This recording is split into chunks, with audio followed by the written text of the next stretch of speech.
মৃত্যুর পরেই আখিরাতের ধাপ শুরু হয়ে যায়। আল্লাহ রাব্বুল আলামিন বলেন, কুল্লু নাফসিন যায়িকাতুল মাউত ওয়া ইন্নামা তুওয়াফাউনা উজুরাকুম ইয়াওমাল কিয়ামাহ ফামান যুহজিহা আনিন নার ওয়া উদখিলাল জান্নাতা ফাকাদ ফাযা ওয়া মাল হায়াতুদ দুনিয়া ইল্লা মাতাউল গুরুর। সূরা আলে ইমরান আয়াত নম্বর 185। আল্লাহ রাব্বুল আলামিন বলেন যে কুল্লু নাফসিন যায়িকাতুল মাউত, প্রত্যেকটি প্রাণী একদিন মৃত্যুর স্বাদ গ্রহণ করতে হবে।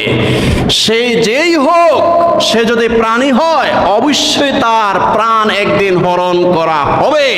কুল্লু নাফসিন যায়িকাতুল মাউত, প্রত্যেকটি প্রাণীকে একদিন নয় একদিন মৃত্যুর স্বাদ গ্রহণ করতেই হবে।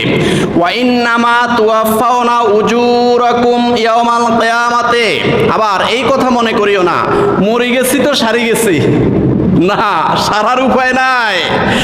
এই মৃত্যুর আগে যতগুলো কর্ম করেছ সমস্ত কর্মের হিসাব নিকাশ দিতে হবে।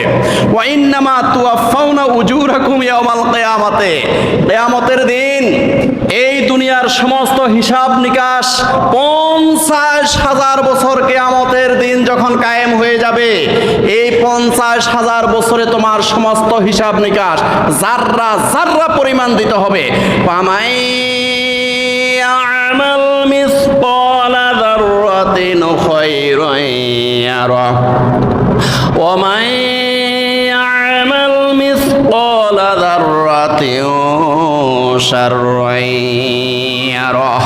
এই 50,000 বছর যখন কিয়ামতের দিবস হাসরের ময়দান কায়েম হয়ে যাবে, জাররা জাররা পরিমাণ সমস্ত হিসাব নিকাশ দিতে হবে। ওয়া ইন্নামা তুওয়াফাউনা উজুরাকুম ইয়াওমাল কিয়ামাতে, মরণ হয়ে গেছে, মৃত্যু হয়ে গেছে, সেরে গেছি এই কথা বলার কোনো সুযোগ নাই।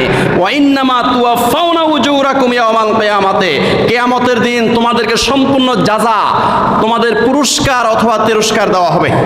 তোমরা দুনিয়াতে যদি আল্লাহর হুকুম মতো চলো, রাসূলুল্লাহ সাল্লাল্লাহু আলাইহি সাল্লামের আদর্শ মতো চলো, তাহলে তোমরা পুরস্কৃত হবে।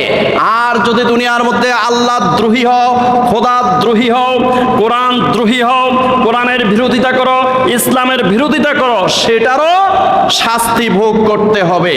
ফামান যুহজিহা আনিন নার ওয়া উদখিলাল জান্নাতা ফাকাদ ফাযা, তবে কারা সফল হবে?